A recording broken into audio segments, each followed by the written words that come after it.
Hey everybody, Nick Espinoza, your chief security fanatic here, and today I am actually asking the question, when is online streaming a detriment to society? And that's one of many questions I'm going to be asking here today, because yesterday's horrific mass shooting should really spark this debate. Now, this is basically coming from every news outlet on the planet, especially here in the United States. In the last few days, we have just recoiled in horror on two mass shootings that have happened here. The first one obviously sparking a debate about racism against America's wonderful and vibrant Asian community, and the second one where an alleged mentally ill gunman killed 10 people in Boulder, Colorado. And we are focusing on the Boulder incident because of the news I'm about to relay to you. Now, if you didn't know, a man actually live streamed the entire Boulder incident, and here we go, because the Boulder, Colorado man who live streamed this shooting scene at the King Soopers grocery store yesterday afternoon drew sharp criticism from some and praise from others for his actions. Now, the man's name is Dean Schiller, and he was using his cell phone to video the police basically during the active shooter scenario at this supermarket. And essentially, he was streaming it to the YouTube channel ZFG Videography. Now, Schiller's, whose feed drew more than 30,000 viewers, as the scene played out, seemed to be inside an active crime scene and apparently walked by victims. At one point, he filmed a man handcuffed in police custody who was wearing only underwear and appeared to have blood on his leg. Schiller repeatedly identified himself as a journalist. Now, he eventually was removed from the area and promptly interviewed by television reporters and other media outlets and all of that. And social media lit up with criticism of his live feed because Schiller appeared to walk by victims without rendering aid. He was also criticized for revealing tactical police information which might have been seen by suspects during the still active scene. Authorities asked media outlets not to reveal that tactical information. But here's the thing.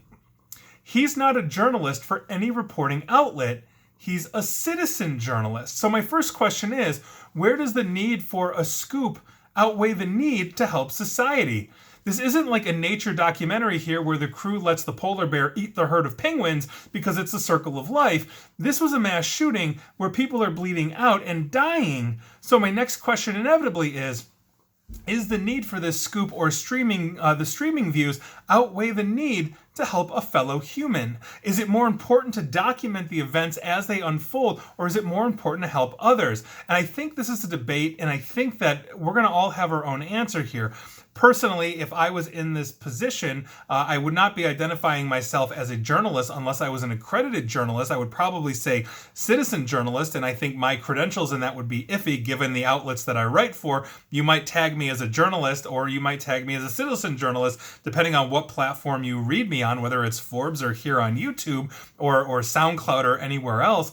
But the point that I have here is that I think we're going to have two sides of this debate. We're either going to let the polar bear eat the penguins, if you will, and essentially watch this unfold in real time as others render aid, or we're going to immediately dive in and try to help a person, or at least check on them to make sure that they're alive and try to attempt to get help, which I think then becomes part of that journalistic record. If I'm on one side of this debate, my side of this debate would be to criticize Schiller. Now, he's described himself before as a citizen journalist, and he is essentially sued, for that right, because basically he was arrested and jailed with another individual for filming another location, not as a registered journalist. And so here we are. He has a history of this as well. So I think I'm on the criticized point where if I'm in that scenario, I would probably pull out my phone. I would probably record that information. I probably wouldn't live stream it, but I would also seek to render aid to as many people as I possibly could, or at least alert paramedics or EMT to the fact that somebody is here bleeding out and dying and all of that.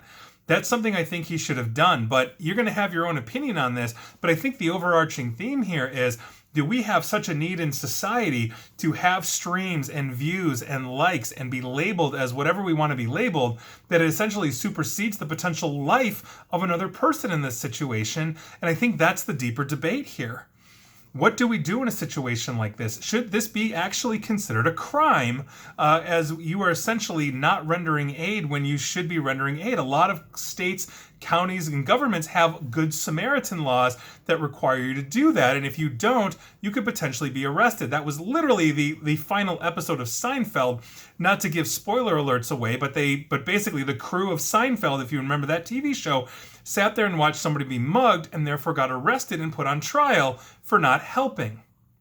So I leave the question up to you. I leave the answer up to you, but I think this is a debate that we need to have, and I would love to hear comments and feedback on all of this because my mind is changeable on this, but my first instinct is to help, as I think it should be society-wide, and if I am sacrificing my ability to help simply because I'm getting more likes on YouTube or more streams on YouTube, that's a serious problem to me, and I think that's something that we all have to self-examine as a society as a whole. And that is your news of the day. And please like, share, follow me here on Facebook and Twitter at NickAESP. And please feel free to subscribe to me at YouTube as well. And as always, stay safe and stay online. Thanks, everyone.